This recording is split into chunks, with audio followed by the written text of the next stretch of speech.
Okay, so my experience with technology, I'm a technology fiend. I love it.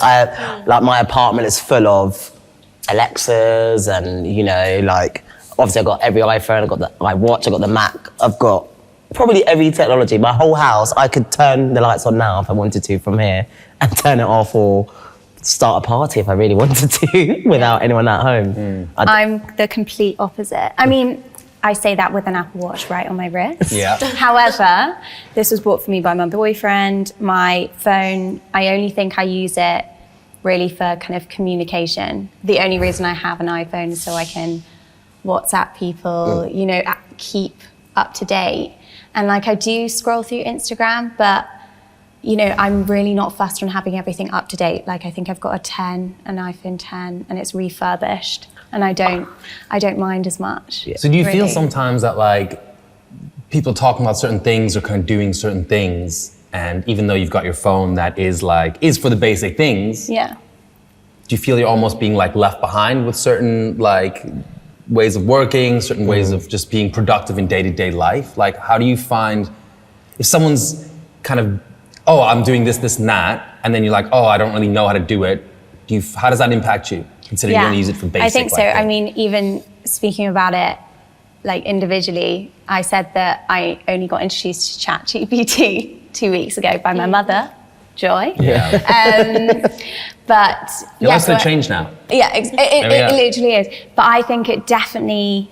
So in terms of that, I think it's just my lack of awareness of what's actually going on out there. Whereas I think when you've got a partner, my partner is really interested in tech. So I know that as soon as we live together, everything is going to be teched up. And then I think I'll realize how much maybe I've been missing out. But it's also that gorgeous thing. I quite like that sometimes people are talking about TikTok and I'm like, I don't know, and I don't mind that I don't know. Yeah. You know? See, I don't know. So I definitely used to be like that about TikTok. Like, no, like, I don't know. It's like for the youth and stuff. Like, but now I'm like, I'm well in the TikTok hole. Well, this is the thing, yeah. It's like, you know, you first kind of, you almost, it's that kind of those phases where you like, you don't want to accept it and you deny it and then you kind of like dip your toe into it a little bit. Yeah. And then everybody else around you is so with it anyway that you almost kind of, you will just get left behind. You need to kind of immerse yourself in it to kind of keep up with things. But I do think it's helpful because for me, the reason I have the Alexas and stuff like that, I think it helps my life. Like instead of going up, I know this sounds really lazy, but instead of going up to that light switch, I know when I'm in bed, because that is the worst thing. I think, honestly, it is the worst thing. Me and my partner need to split up because of this. And that last, like, who turns off the light? So instead of going, who turns off the light, we're both in bed, and then one of us can just shout, bedroom off. And that's insane. And the lights are off. You know what I mean? And like, I now, with my new car, it comes with an app. I know where my car's parked. I can unlock my car from my bed or lock it, because I'm one of those people that, even though you press your lock 5 times when you walk away from the car, but I'm still like, did I lock my car? Did I lock my car? And I can do it to make sure. So I think with the advancement of technology and apps and us being reliant on it, it helps because it's so much easier to do stuff. Like, I don't know about you guys, but have you ever lost your car in a car park? I don't need to do that anymore. This is what's interesting is because, like, say you're somewhere and your app doesn't work or something, and then you know your day-to-day life, like bit by bit, you've been so reliant on like these small little bits. Like the technology is taking over you, like slowly, and then you get to a car park and you don't have the app, or you've got something else. Then all of a sudden you're like, oh no, I've like relied so much on this tech the whole time. And now your skills of like, say, I don't know, memory or whatever, you don't have to, you're turning a part of your brain off a little bit because you're so, oh yeah, tech will do it for me. And then you're like, oh, when you need to actually use your brain.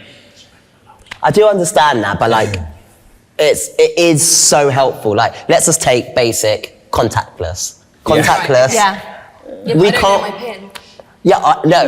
But I have my app to then find out my PIN. I don't know how to use my app. But when you think about it, let's go back to when, like, life now, literally you cannot use cash, basically. That is being phased out. It's because they know it's easier because I can tap. I use this watch. when I go on the tube and everything, everything, I know it does for me. What is a big worry is that now I don't look at money as real because I'm just like, I'll just tap. Yeah. You know, yeah, that'll be fine.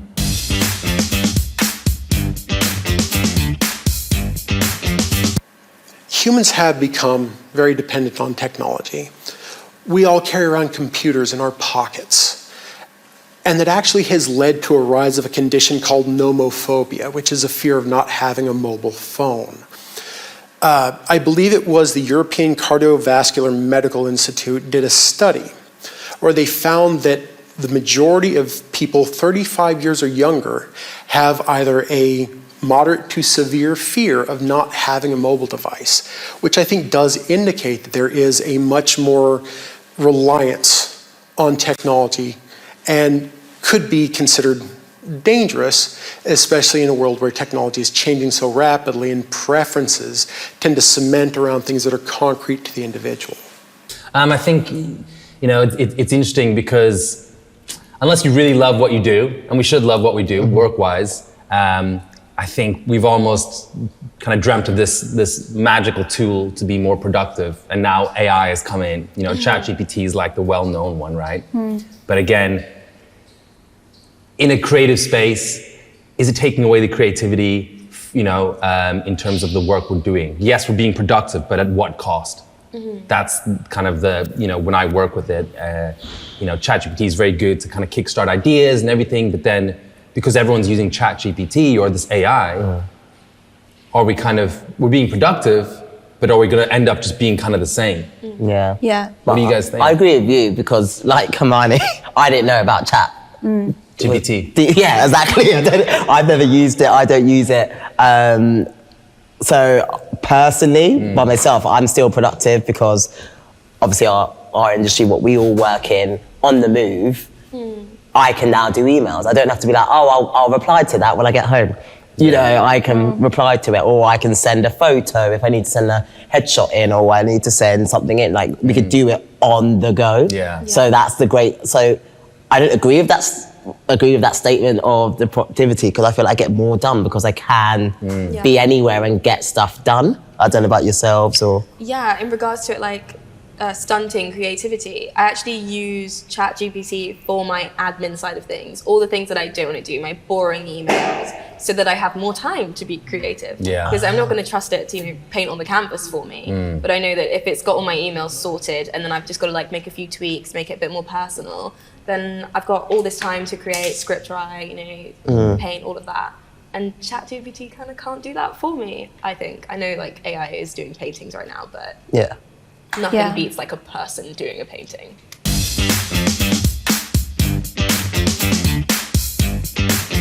The main benefits of AI come down to three categories: ideation, iteration, and automation. In ideation, you use it to come up with, say, a draft of an email you need to send out.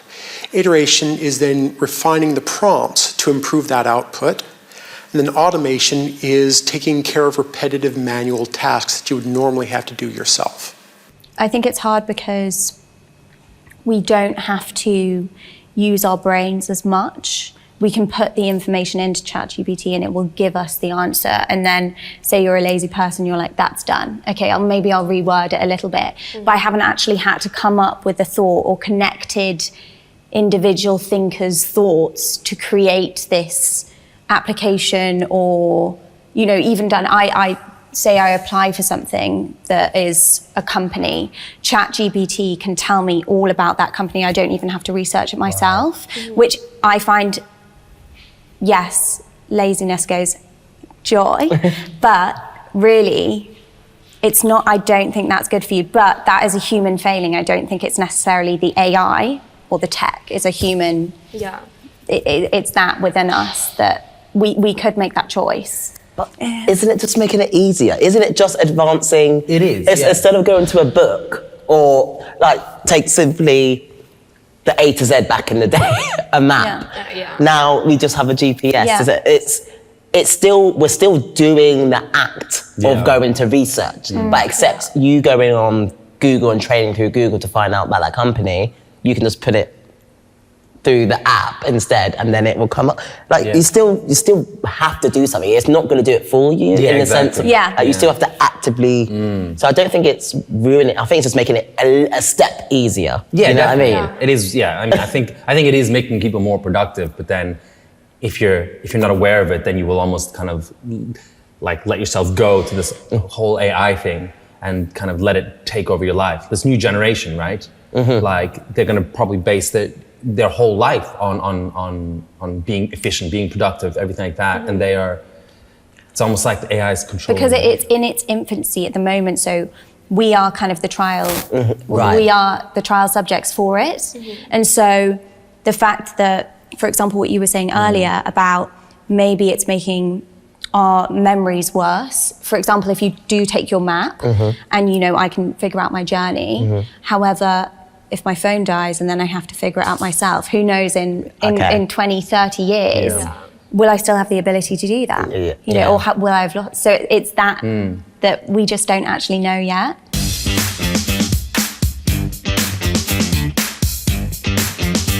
Technology is both helping us be more productive and potentially reducing our productivity. If you look at it historically, since the Industrial Revolution, there's a continual upswing of productivity. Since about 2007, it's started to level out a little bit, but that's economically speaking. When you look at social aspects, there's a lot more of an expansion of niche interests, and there's a lot more specialized connections that are happening, but you can also interpret that as a sacrifice of the general community sense. And that's where it may not be as productive for the overall health of society.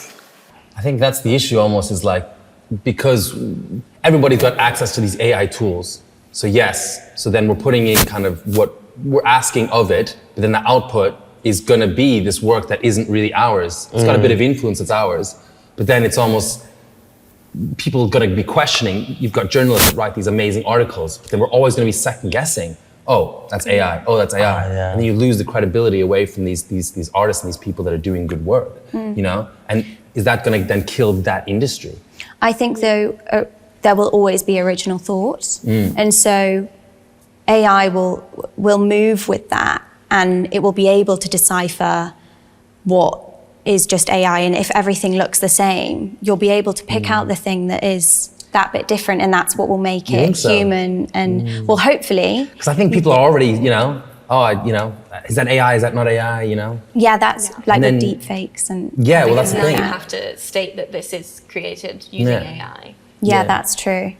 It's just, how do universities, like personal statements or, dissertations, how are they going to know it's done by AI? Because I don't think, as far as I'm aware, it's not like you have to put that in. Like when I was at university, you would have to say, if you have to cross-reference everything that you've written. So are people going to write, it's written by AI?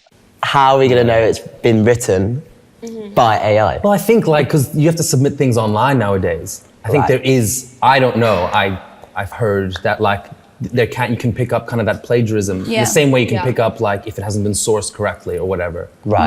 I think they'll be able to check if it has been done by ChatGPT or one of these AI programs. If you submit a dissertation and it is mostly generated by AI, you will get a notification that says it's been detected that this has been ChatGPT or whatever. But this is also happening to people who have written their own work and it's been flagged up as AI, and they're like, well, at that point, what do you do? I have written this work. So what, lecturers are using something using an AI thing to check? To check. So it's not just like a human sitting down, printing it out, reading it anymore. No, it's all submitted online. Nobody knows that. Yeah, no one knows that,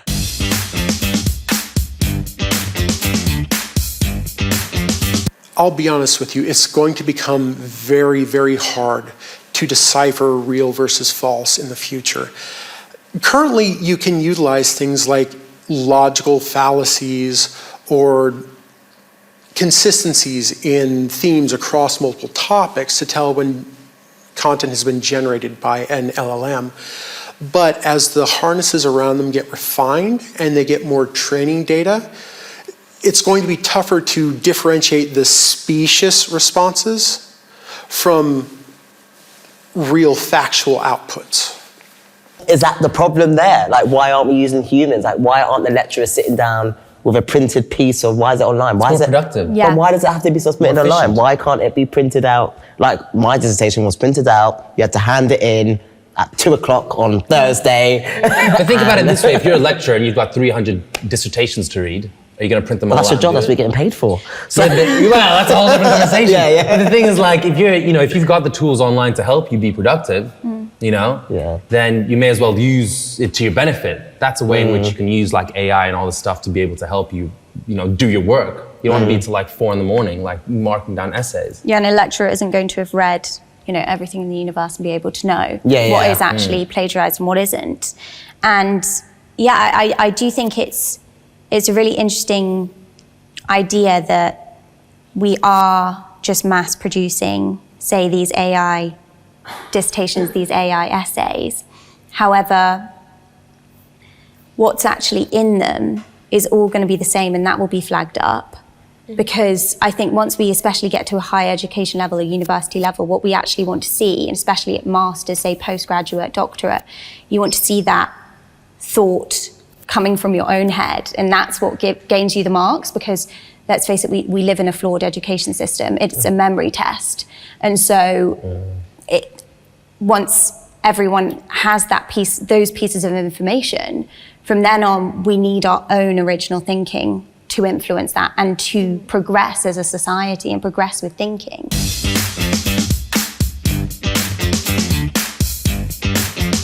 AI is not inherently threatening to humans.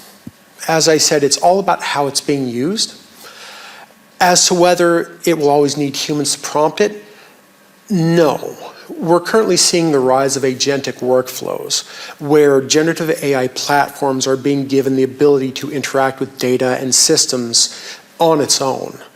And you're starting to see companies that are assembling agents together, where one agent then prompts another agent, which prompts another agent. You'll see a whole chain of these, which can manifest in everything from just providing an answer to a question to performing actions in multiple sensitive systems and then returning that on the other side.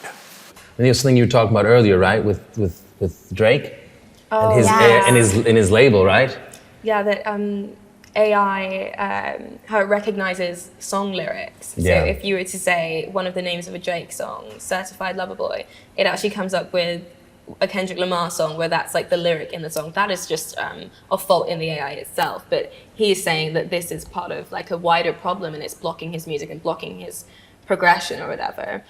But I think in general, using AI for music, like it's never going to take over from the original artists. We need the artists. We need these original voices, as you were saying. Like there is no way that AI can replicate the emotional journey that it takes to create music. We don't just care about the outcome. We don't just care about the song. We want to hear the artist say like, oh, when I was in the bath and these lyrics just came to me and I was just, AI is never going to tell you the story behind it. Because there is no story. AI can make a song like that. Yeah. And to add on to that, again, I'm not an artist, so maybe wrong person to comment, but the reason why I think they shouldn't be too scared. Yes, it might create great music and we all listen to it, but with great music, we go, I want to see that live. Yeah. I want to hear that person singing it. And all the artists we love and all the artists that are, especially just in Britain alone, like Ray, Stormzy, all these big artists, we want to see them live. Yeah. We're not, I feel like live touring has literally rocketed now. There's no artist that can just release music and then not tour it. Yeah. Like touring is what is making artists money. Like look at Taylor Swift, look at what she's done. Like she changed the economy of many countries, It's true. Great, she's got a great song, but can you imagine not seeing that ever live? Yeah. But what if it was like a hologram? Because you've got stuff like ABBA Voyage in the West End, which is holograms of them, which I haven't seen it. I Everyone don't have says it's desire phenomenal. to see it. But yeah, I think it is really interesting. But for me, it would be the same as just watching the documentary on Taylor Swift or watching it in film form. When I go, I want to see a human being emote so that I can connect to that But as then a look human at being. look at the gorillas, for example. Like they, their whole thing was they were never people. They were always these characters, and their concerts were with these characters and stuff, and they were kind of ahead of their time in that sense. Yeah. So maybe there is a space for kind of the human artists and then the AI artists as well. So Yes. there's like you can appreciate kind of both. I agree, because I think the reason why the ABBA thing works is because they're not performing anymore. Yeah. They're like, look, I'm retired, I'm good. Whereas, however, I'm like, everyone's loving ABBA. I'm like, when's the Michael Jackson one coming out? Yeah. Like, because we're not gonna see him. When's the Prince? All these artists that But no one's I've going passed. like, oh, can I get like a Drake hologram? Yeah. Because No. you can go to Yeah. But like when Tupac did Coachella, ages Yeah. ago, right? That's when it like first came up, and that was like a hologram of Tupac, and that was like, whoa, So we can almost like bring back the dead. So and do it, therefore, the good thing of holograms and AI and movement, because it looks so realistic. Like the people who went to see ABBA stuff go, you feel like you're there, and that's because we can't be there to see that. Yeah. Same as Tupac, everyone's like, gosh, is Tupac Yeah. alive? Yeah. Well, that's another I conversation. think the important thing about it is that they were real people. Those were human emotions Yeah. that were Yeah. coming. I don't think we'll ever have that with just an AI voice. Exactly. Because you can't connect.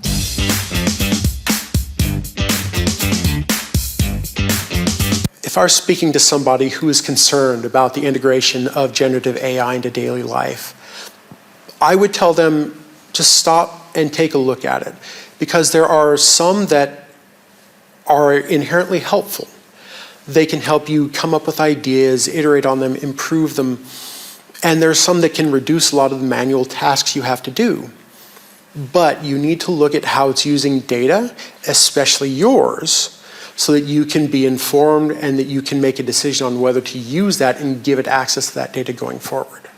But then look at all these other genres of music. Like look at like house, deep house, techno. Like that's like, you don't really need, that's someone, mixing stuff on decks and a keyboard. So essentially, there's no face behind that. There's no artist behind it. It's just sounds and stuff. But weirdly, you still need like the DJ, because DJs are becoming world stars now. Yeah. Like they're there literally just with decks, but they're doing these mass concerts. Yeah. They're selling out like 80,000 stadiums, like just of them mixing. So yes, AI can do that and make up a song and we can listen to it, but we all would still love to hear it live.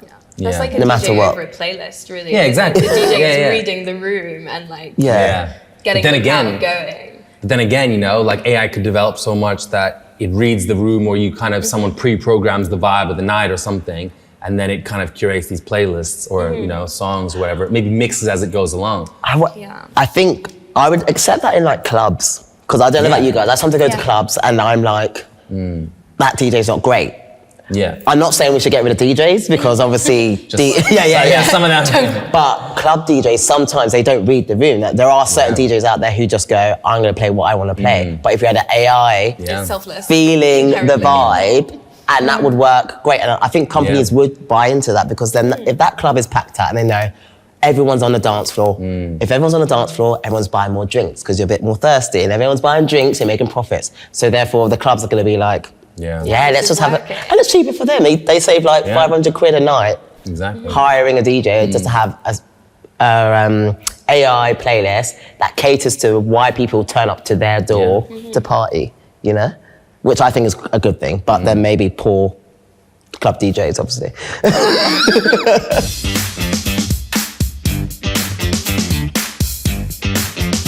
The future of AI is a little murky and it changes from day to day.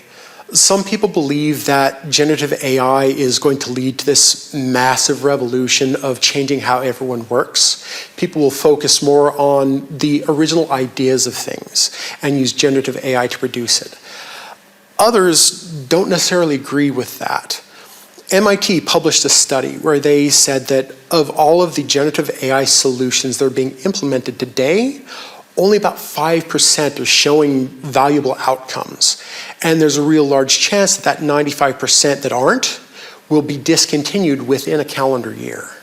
So obviously, like, we didn't want to get rid of DJs, but leading to like medicine and stuff like that, I'm really on the support of AI, because I think humans make mistakes. And when it comes to surgeons, they make, like, I don't know, obviously there would have to be a survey, and I don't know how you would do that survey, but could we do a survey on how many people maybe have passed away due to a human error? Whereas AI, if it's trained correctly by a human, obviously, could it save lives? Could we get rid of cancer? What do you think?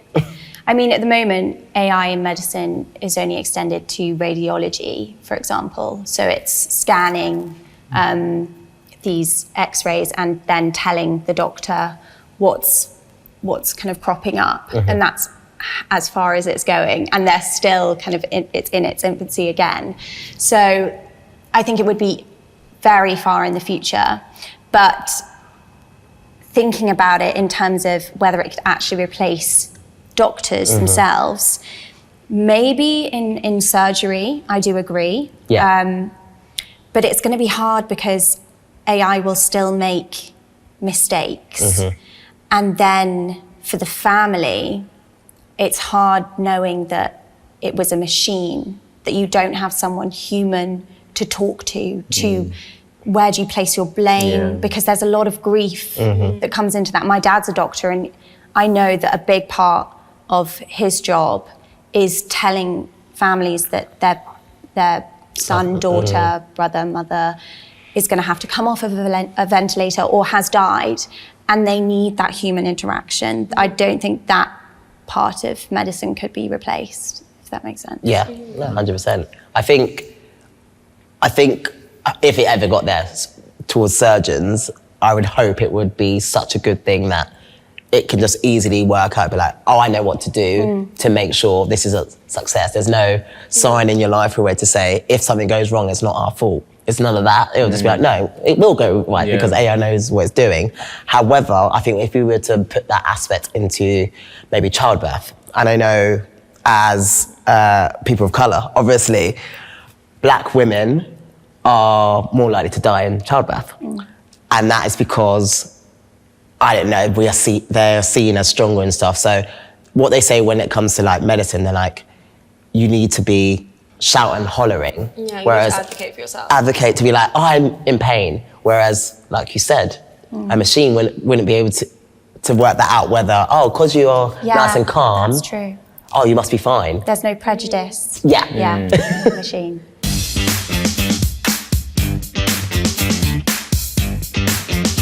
There's a distinct pattern that I pointed out in people younger than 35 who are starting to rely on and trust the technology in their lives.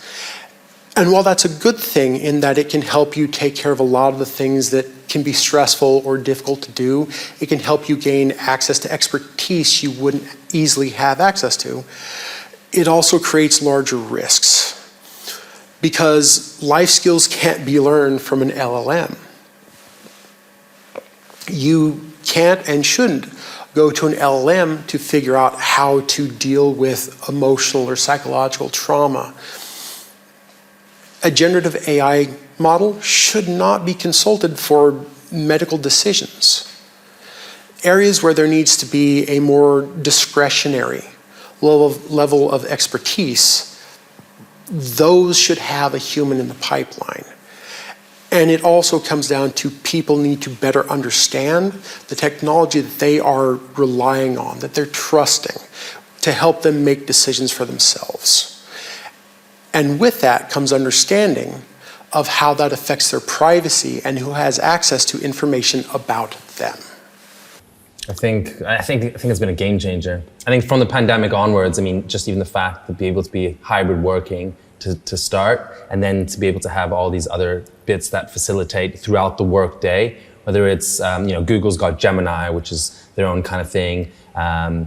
ChatGPT starts off as just kind of words, but then you've also got like, you can input words and then it can come out into like a picture. There's all these different things for different kind of sectors and stuff. And I definitely think like we need to accept that AI is here and that we need to be using it to be more productive.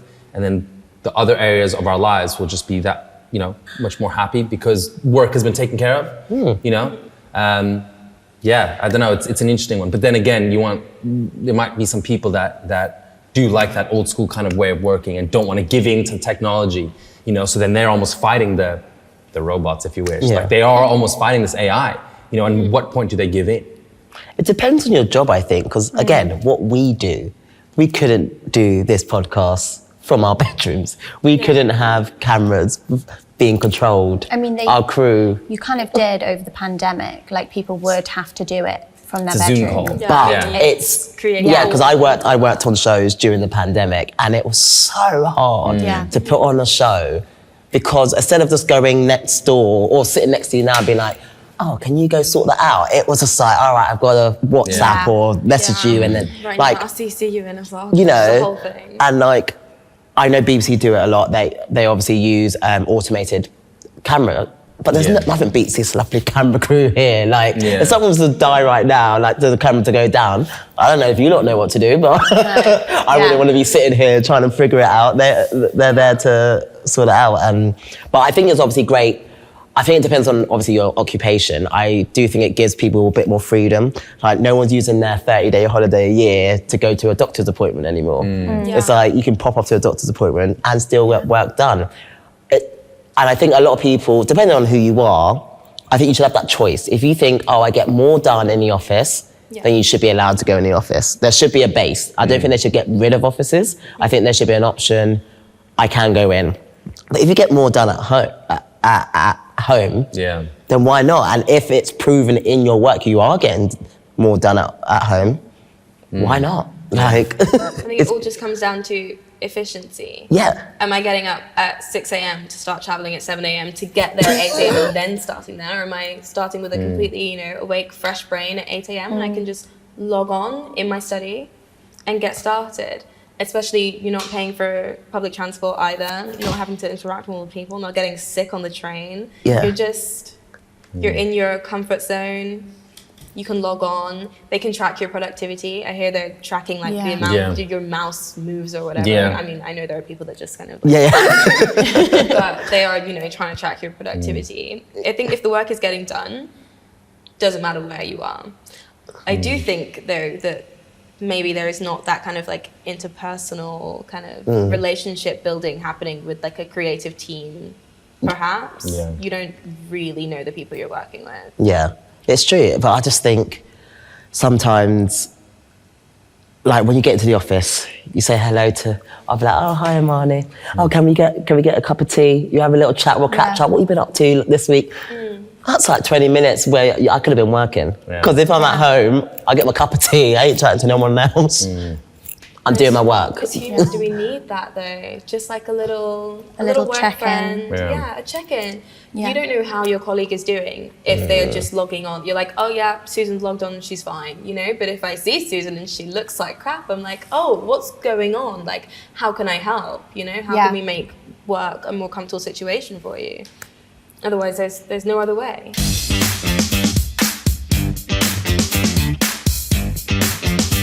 The biggest risks that AI poses to humans are centered around a breakdown in things like communication. Canadian writer Cory Doctorow coined the phrase enshittification. And he was referring to how you see a lot of modern services. They make it free and easy to use to start off, and then they start tacking on conditions and costs, and pretty soon it tends to escalate and become very expensive. I'm concerned about enshittification of communication. As people become more accustomed to utilizing generative AI and large language models, they'll start to trust it more.